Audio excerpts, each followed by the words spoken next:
ವಿಶ್ವದಲ್ಲಿ ಕಳೆದ ಕೆಲ ವರ್ಷಗಳಿಂದ ನಾವು ಹಲವು ದೇಶಗಳ ನಡುವಿನ ಯುದ್ಧ ನೋಡಿದ್ದೇವೆ.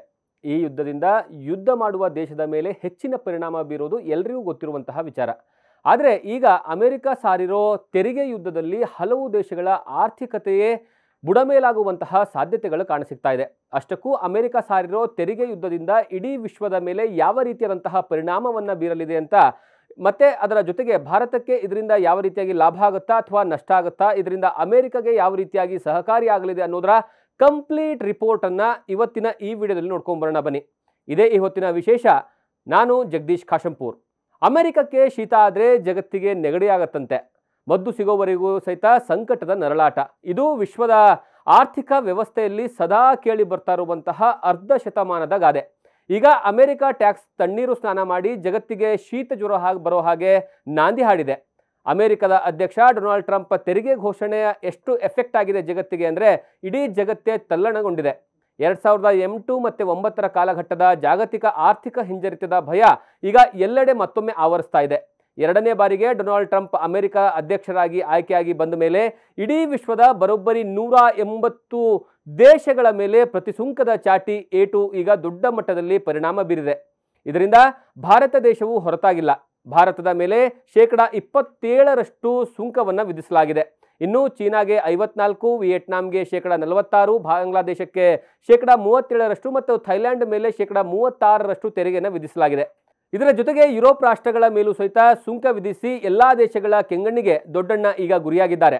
ಅಷ್ಟಕ್ಕೂ ಟ್ರಂಪ್ ಈ ರೀತಿಯಾಗಿ ಎಲ್ಲಾ ದೇಶಗಳ ಮೇಲೆ ತೆರಿಗೆ ವಿಧಿಸೋ ಹಿಂದಿನ ಕಾರಣ ಏನು ಅಂದರೆ, ಇಷ್ಟು ವರ್ಷಗಳ ಕಾಲ ಅಮೆರಿಕಗೆ ವಿಶ್ವದ ನಾನಾ ದೇಶಗಳಿಂದ ಸರಕು ಸಾಮಗ್ರಿಗಳು ತೆರಿಗೆ ರಹಿತವಾಗಿ ಮತ್ತು ಕಡಿಮೆ ತೆರಿಗೆ ನೀತಿಯಲ್ಲಿ ಬರ್ತಾ ಇತ್ತು. ಆದರೆ ಅದೇ ಅಮೆರಿಕ ರಫ್ತು ಮಾಡುವಂತಹ ವಸ್ತುಗಳ ಮೇಲೆ ಅತಿ ಹೆಚ್ಚು ತೆರಿಗೆಗಳನ್ನು ವಿಧಿಸಿ ದೇಶಗಳು ವಿಧಿಸುತ್ತಿರುವಂತಹ ತೆರಿಗೆಗೆ ಅಮೆರಿಕ ಆರೋಪವನ್ನು ಮಾಡ್ತಾ ಇತ್ತು.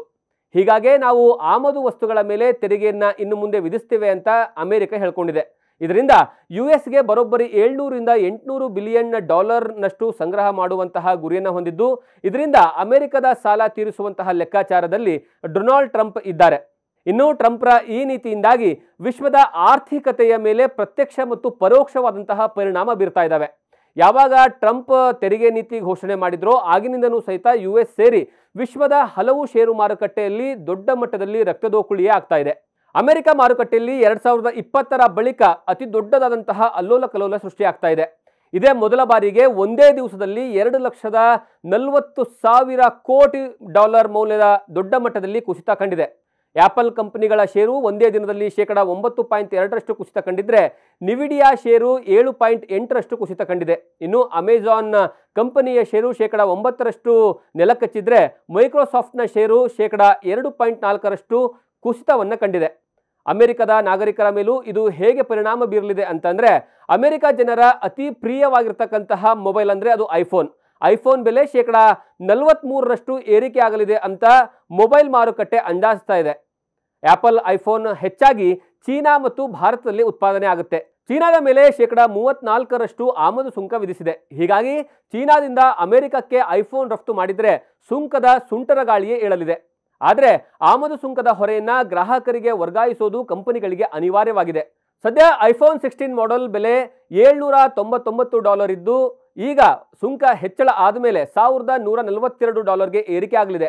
ಇನ್ನು ಐಫೋನ್ 16 ಪ್ರೋ ಮ್ಯಾಕ್ಸ್ ಸದ್ಯ $1,599 ಇದ್ದು, ಈ ಬೆಲೆ $2,300ಗೆ ಏರಿಕೆ ಆಗುವಂತಹ ಲೆಕ್ಕಾಚಾರದಲ್ಲಿ ಮಾರುಕಟ್ಟೆಯ ತಜ್ಞರಿದ್ದಾರೆ. ಇದು ತೆರಿಗೆ ನೀತಿಯಿಂದ ಆಗುವಂತಹ ಒಂದು ಸಾಮಗ್ರಿಯ ಬೆಲೆಯ ಹೊಡೆತ. ಇದೇ ರೀತಿಯಾಗಿ ಅಮೆರಿಕಕ್ಕೆ ಆಮದಾಗುವಂತಹ ವಸ್ತುಗಳ ಬೆಲೆ ಗಣನೀಯವಾಗಿ ಏರಿಕೆಯಾಗಿ ಜನಸಾಮಾನ್ಯರಿಗೆ ಇದರ ಬರೆ ಬೀಳುವಂತಹ ಸಾಧ್ಯತೆ ಇದೆ. ಇದರ ಜೊತೆಗೆ ಹೊಸ ತೆರಿಗೆ ನೀತಿಯಿಂದಾಗಿ ಜಾಗತಿಕ ರಿಸೆಷನ್ ಉಂಟಾಗುವಂತಹ ಆತಂಕ ಸಹಿತ ಇದೆ. ಅಮೆರಿಕದಲ್ಲಿ ಷೇರು ಮಾರುಕಟ್ಟೆಯ ದೊಡ್ಡ ಮಟ್ಟದಲ್ಲಿ ಕುಸಿತ ಆಗುವಂತಹ ಸಾಧ್ಯತೆ ಇದ್ದು, ಅಮೆರಿಕ ಮಾರುಕಟ್ಟೆ ಕುಸಿತದಿಂದ ಜಾಗತಿಕವಾಗಿ ದೊಡ್ಡ ಮಟ್ಟದಲ್ಲಿ ಇಂಪ್ಯಾಕ್ಟ್ ಆಗಲಿದೆ. ಯುಎಸ್ಗೆ ಎಕ್ಸ್ಪೋರ್ಟ್ ಮಾಡುವಂತಹ ದೇಶಕ್ಕೂ ಆರ್ಥಿಕವಾದಂತಹ ಹೊಡೆತ ಬೀಳುವಂತಹ ಸಾಧ್ಯತೆ ಇದೆ. ಆದರೆ ಟ್ರಂಪ್ ಮಾತ್ರ ಇದೆಲ್ಲ ಕೇವಲ ಕೆಲವೇ ದಿವಸಗಳಲ್ಲಿ ಸರಿ ಹೋಗುತ್ತೆ, ಅಮೆರಿಕಗೆ ಇದರಿಂದ ದೊಡ್ಡ ಮಟ್ಟದಲ್ಲಿ ತೆರಿಗೆ ಸಂಗ್ರಹ ಆಗುತ್ತೆ ಎಂಬ ಲೆಕ್ಕಾಚಾರದಲ್ಲಿ ಇದ್ದಾರೆ. ಹಾಗಾದ್ರೆ ಇದರಿಂದ ಭಾರತಕ್ಕೆ ಯಾವ ರೀತಿಯಾದಂತಹ ಪರಿಣಾಮಗಳು ಬೀರಲಿದ್ದಾವೆ, ಭಾರತದ ಕಾರು ಉದ್ಯಮಕ್ಕೆ ಯಾವ ರೀತಿಯಾಗಿ ಪರಿಣಾಮ ಬೀರಲಿದೆ ಅಂತ ನೋಡ್ತಾ ಹೋದ್ರೆ, ಭಾರತದ ಕಾರು ತಯಾರಿಕಾ ವಲಯಕ್ಕೆ ಅತಿ ದೊಡ್ಡದಾದಂತಹ ಆಘಾತ ನೀಡಿದ್ದಾರೆ. ಭಾರತದಿಂದ ದೊಡ್ಡ ಪ್ರಮಾಣದಲ್ಲಿ ಕಾರುಗಳನ್ನು ಅಮೆರಿಕ ಆಮದು ಮಾಡಿಕೊಳ್ತಾ ಇತ್ತು. ಜಾಗತಿಕ ಮಟ್ಟದಲ್ಲಿ ಇದು ದೊಡ್ಡ ಮಟ್ಟದ ಸಂಚಲನಕ್ಕೆ ಕಾರಣ ಆಗ್ತಾ ಇದೆ. ಇನ್ನು ಸ್ಟೀಲ್ ಇಂಡಸ್ಟ್ರಿ ಆಗಿರ್ಬೋದು ಅಥವಾ ಅಲ್ಯೂಮಿನಿಯಂ, ಆಟೋಮೊಬೈಲ್, ಕೃಷಿ ಉತ್ಪನ್ನಗಳ ಮೇಲೂ ಸಹಿತ ಸುಂಕದ ತೂಕ ದೊಡ್ಡ ಮಟ್ಟದಲ್ಲಿ ಏರಿಕೆಯಾಗಿದೆ. ಒಂದು ಸಮಾಧಾನದ ವಿಚಾರ ಏನಂದ್ರೆ, ಭಾರತಕ್ಕಿಂತ ಏಷ್ಯಾದ ಇತರ ದೇಶಗಳ ಮೇಲೆ ಹೆಚ್ಚಿನ ತೆರಿಗೆ ಹೇರಿರುವಂತಹ ಕಾರಣಕ್ಕಾಗಿ ಭಾರತ ಇದರ ಲಾಭವನ್ನ ಪಡೆದು ಜವಳಿ ಉದ್ಯಮವನ್ನ ಅಭಿವೃದ್ಧಿಪಡಿಸಬೇಕಾಗಿದೆ. ಅಮೆರಿಕಕ್ಕೆ ಅತಿ ಹೆಚ್ಚು ಜವಳಿ ಉತ್ಪನ್ನಗಳನ್ನ ಚೀನಾ ಮತ್ತು ಬಾಂಗ್ಲಾದೇಶದಿಂದ ರಫ್ತಾಗ್ತಾ ಇತ್ತು. ಈ ಎರಡೂ ದೇಶಗಳ ಮೇಲೆ ಅಮೆರಿಕ ಭಾರತಕ್ಕಿಂತ ಹೆಚ್ಚಿನ ಸುಂಕವನ್ನ ವಿಧಿಸಿರುವಂತಹ ಹಿನ್ನೆಲೆಯಲ್ಲಿ ಭಾರತ ಇದರ ಲಾಭವನ್ನ ಪಡೆಯಬಹುದಾಗಿದೆ. ಇದರ ಜೊತೆಗೆ ಕೃಷಿ ಉತ್ಪನ್ನದ ಮೇಲೆ ಮತ್ತು ಅದರ ಜೊತೆಗೆ ಮಾಂಸ ರಫ್ತಿನ ಮೇಲೂ ಸಹಿತ ಭಾರತಕ್ಕೆ ಸಹಕಾರಿಯಾಗಲಿದೆ ಅನ್ನುವಂತಹ ವಿಚಾರವನ್ನ ತಜ್ಞರು ವಿಶ್ಲೇಷಣೆಯನ್ನ ಮಾಡ್ತಾ ಇದ್ದಾರೆ.